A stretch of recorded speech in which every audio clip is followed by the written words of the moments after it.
کل جو سب سے پہلے ہم نے سارا دن ہلچل دیکھی ہے، 7 روزہ روڈ میپ جو ہے وہ منظور ہوا ہے۔ آگے آنے کے لیے آپ کو کیا لگتا ہے کتنے چیزیں جو ہے وہ سموتھ ہو سکتی ہیں؟ دیکھیں، کل کا جو دن تھا وہ بالکل ایک رولر کوسٹر کی طرح شروع ہوا کہ اس میں آپ دیکھیے کہ پہلے مذاکرات جو ہے نا وہ شروع ہوئے، پھر پریزیڈنٹ ٹرمپ کے بیان کی وجہ سے پھر ایرانین نے اس میں پاز کیا یا سسپینڈ کر دیے، اور اس کے بعد پھر یہ ہے کہ جو میڈیٹرز پاکستان اور قطر ہیں ان کی کوششوں کے سبب جو ہے نا وہ دوبارہ مذاکرات جو ہے نا وہ آگے بڑھے، اور ایک یہ جوائنٹ کمیونیکیشن جس کا آپ ذکر کر رہی ہیں اس کی نوبت آئی۔ تو یہ جو کل کے مذاکرات میں آپ اونچ نیچ اتار چڑھاؤ مد و جزر اور یہ سارا کھینچاتانی آپ نے دیکھی، یہ میرا خیال ریفلیکٹ کرتی ہے کہ کیونکہ دونوں ممالک کی پوزیشنز اتنی ہارڈنڈ ہیں، اور امریکہ کے پیچھے جو مسئلہ دوسرا ہے اسرائیل کا اور لیبنان کا، یہ بڑے پیچیدہ مسائل ہیں، اور ان ساروں کی پوزیشنز اتنی ہارڈنڈ ہیں کہ یہ مذاکرات اسی طرح پیچیدہ چلیں گے، اور یہ اب تک جس طرح ثالث جو ہیں پاکستان بالخصوص اور قطر،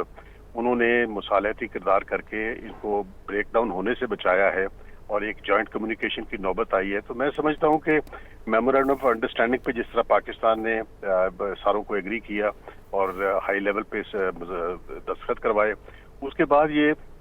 کل کی جو ہائی لیول اور ہائی سٹیک میٹنگ جو ہے جس پہ پوری دنیا کی نظریں ہیں، اور خاص طور پہ یہودی لابی اور اسرائیل لابی کی کوشش یہ ہے کہ یہ کامیاب نہ ہو، اس سب کچھ کے باوجود یہ مصالحتی کوششوں سے یہ جوائنٹ کمیونیکیشن کا یہ جوائنٹ کمیونیکیشن جو ایشو ہوا ہے، اس کا ایشو ہونا ایک بہت بڑی سفارتی کامیابی ہے، اور لیٹس ہوپ کہ یہ ٹیکنیکل مذاکرات جو اس ہفتے جاری رہنے ہیں اس میں مزید پروگریس ہوگی۔ بالکل اسی کی امید سب کو ہے۔ خالد رسول صاحب، بارہا ہم اس سے پہلے بھی یہ بات کرتے رہے ہیں، پاکستان کی ثالثی، سیاسی اور سفارتی جو اس وقت مصالحت ہم نے دیکھی ہے اس کی تو دنیا معترف ہے۔ اس ساری صورتحال کا پاکستان کیا فائدہ اٹھا سکتا ہے اکنامیکلی؟ دیکھیں، اکنامیکلی پاکستان کو انڈائریکٹلی بینیفٹس ہیں اس کے۔ پہلی بات تو یہ ہے کہ اگر ایران کے ساتھ سینکشنز ختم ہو جاتی ہیں اور ایران پراپر طریقے سے انٹیگریٹ ہو جاتا ہے گلوبل ٹریڈنگ سسٹم میں، تو پاکستان اس کا ہمسایہ ہے، ہم اس کے ساتھ ایک فیو ہنڈریڈ کلومیٹر کا ایک بارڈر شیئر کرتے ہیں، تو ان دونوں ملکوں کے درمیان میں باہمی تجارت جو ہے نا وہ بڑی تیزی سے بڑھ سکتی ہے، اور جو ایران پروڈکٹس ایکسپورٹ کر رہا ہے اور پاکستان کو ضرورت ہے اس پر، خاص طور پہ انرجی اور بہت ساری اور ایسی پروڈکٹس ہیں جو کہ ایران سے منگوائی جا سکتی ہیں، جو گیس پائپ لائن کا معاہدہ ہے وہ ہمارا جو ہے نا وہ پینڈنگ پڑا ہوا ہے، انرجی کے ایکسپورٹس ایران سے پاکستان کو ہو سکتی ہے، اس کے علاوہ بائی لیٹرل ٹریڈ ہماری جو ہے پاکستان سے کافی ساری پروڈکٹس جا سکتی ہیں۔ اچھا، پھر یہ کہ یہ ایک زمینی راستہ بھی ایران جو ہے نا وہ بن سکتا ہے ہمارا آگے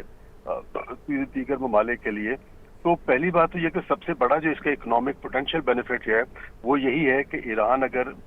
گلوبل ٹریڈنگ سسٹم میں انٹیگریٹ ہو جاتا ہے تو ایران اور پاکستان کے درمیان میں بائی لیٹرل ٹریڈ اور بائی لیٹرل انویسٹمنٹ کے مواقع جو ہے نا وہ کھلیں گے۔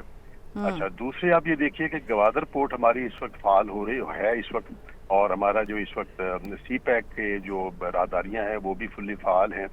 تو اس میں یہ ہے کہ China is a major investor in Iran as well and China is a major investor in Pakistan as well, تو اس حساب سے کافی ساری جو مطلب کامنالٹیز اور کامن گراؤنڈ ایسی ٹریڈ اینڈ انویسٹمنٹ کے حساب سے نکل سکتی ہیں۔ تیسری بات یہ ہے کہ جب امن اور سکون ہوتا ہے تو یہ جو نئی انرجی پیراڈائم اس وقت جو پاور پیراڈائم اس وقت مڈل ایسٹ میں ایمرج ہو رہی ہے، اس میں لگ یہ رہا ہے کہ جو انڈیا کا ایک وہ لارجر دین لائف ایک رول تھا جس کا کہ نقصان پاکستان کو بھی ہو رہا تھا، اور پاکستان ایٹ ٹائمز جو ہے نا وہ سنگل آؤٹ بھی ہو رہا تھا، تو اس میں میرا خیال ہے سفارتی اعتبار سے پاکستان نے جس طرح سعودیہ کے ساتھ بھی معاہدہ کیا، پاکستان کے لیے بہت سود مند رہے گا۔